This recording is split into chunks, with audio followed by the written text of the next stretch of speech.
sa mga bibili ng 100 pieces crochet hook set. Lalo na kung ito yung pipiliin nyo na may kasama na siyang case na made of PU leather tapos the zipper na siya, mabilis lang buksan. Ito kasi nagsimula ako as a beginner, ito talaga yung pinaka masasabi kong masarap gamitin na crochet hook, yung aluminum siya. Meron siyang 3, 6, 9 pieces from 2 mm to 6.5 mm. Pero usually, alam mo, ang mas ginagamit ko talaga dahil nga yung mga yarn ko medyo manipis. Nasa 4 pababa. Yan. 3.5 to 2. Ito yung madalas kong gamit. 2.5, 3, ganyan. Pero ito, hindi masyado. Sa mas makakapal na yarns na lang ito. Ngayon, kung mahilig ka sa mga mas maninipis pa na yarn, like mga 3-ply, na Canon, yan. Usually, nung panahon namin, mukhang tanda na, no? Pero ito yung mga nakasanayan na ginagamit namin or nagamit namin nung elementary. Siguro ito yung pinakamalaki na nun. Ginagamit ko naman sa paggawa ng earrings, 1.75 mm yan. 1.9, number 2 size ito eh. So ito ginagamit ko din for amigurumi, yan. Yung iba na for micro crocheting na. Ang maganda pa dito, marami siyang notions.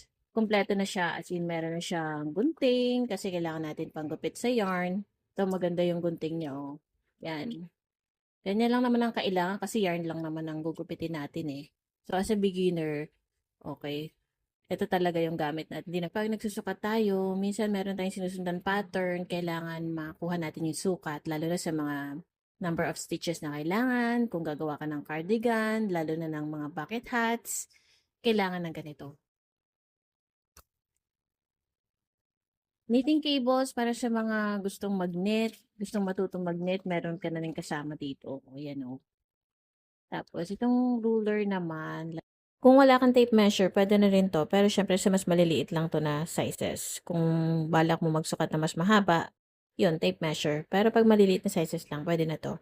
Mga stitch markers in different sizes, different styles, gano'n. Yung mga ring na nakikita nyo, 'yan yung pang-knitting.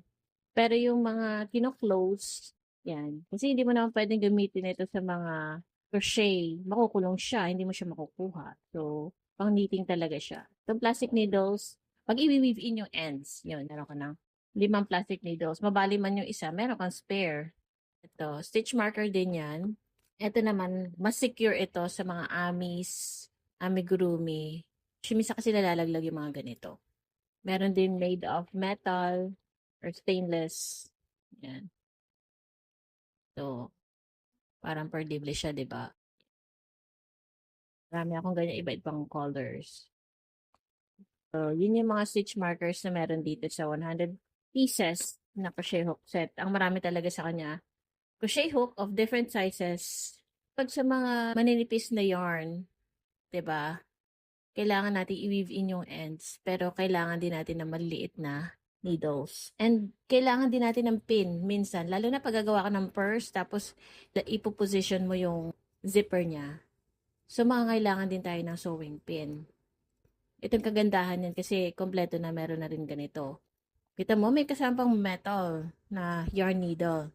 Ibang size din ito. So, meron ding malaking size para naman sa mga mas makakapal na project na gagawin mo. So, meron siyang maliit at malaki. Enough na yon. Kasi minsan sa mas manipis na yarn, mas maganda yung mas maliit na yarn needle. At meron ka ng plastic, meron ka pang metal. Nakikita ko sa ibang mga fellow crocheter ko, eto, kasi gamit to sa knitting needles talaga, lalo na dun sa mga walang end. Nilalagay nila sa end ng pin. Kumbaga parang pag pointed yung knitting needle, doon nila ilalagay sa anuhan. Or pwede rin naman gamitin yan. Like for example, double-ended yung crochet hook mo. Pwede mong ilagay yung isa. Yan, ganyan. Or let's say, para madali mo makita yung yarn needle mo, itusok mo yung yarn needle dyan para madali mo mahanap. So, ganun ang ginagawa ng iba natin mga fellow crocheters. And then, pag nag-work ka in rows, lalo na pag mga single crochet stitches, kasi sa mga beginner talaga, mahirap yung pag ano ng mga stitches. Kasi minsan namamali tayo ng bilang, Ganon. So, para makasigurado ka for every row, gamitan mo na nito. So, kunyari, row 1. Yan. Tapos, ito, lagay mo sa 0. Yan. Kung gagamitin mo yung isa, ganon. Diba? Row 1. Tapos ka ng row 1. After mo mag-turn, ilagay mo sa 2. Diba? Makakatulong din talaga siya, lalo na kapag maramihang rows yung kailangan mo, tapos gusto mong matandaan na agad, kaya pwede mong gamitin ito. Diba? Dalawa siya, pwede mong gamitin yung isa sa row, yung isa naman sa number of stitches per row, ganun. Lastly, ito naman yung thimble para pag nag-crochet ka, ay matusok, or pwede rin siyang gamitin dito sa side na to, diba? Kunyari, nahihirapan ka na laging ano yung yarn dito, kasi minsan yung yarn kasi pag laging na touch siya sa skin natin habang nagkakagchilyo tayo, diba? Nagsusugat din siya. So, pwede mo ilagay dito, tapos habang nagkakagchilyo ka, ganon. Kung left-handed ka naman, dito mo sa kabila ilalagay kung dito yung yarn. So, di ba, ang gaganda nila. Sa napakamurang halaga, may isang complete set ka na lahat nandoon na yung kailangan mo. Except, of course, yung yarn na gagamitin mo. So, sana nakatulong ang video na to upang makapag-decide ka kung bibili ka ng ganitong set.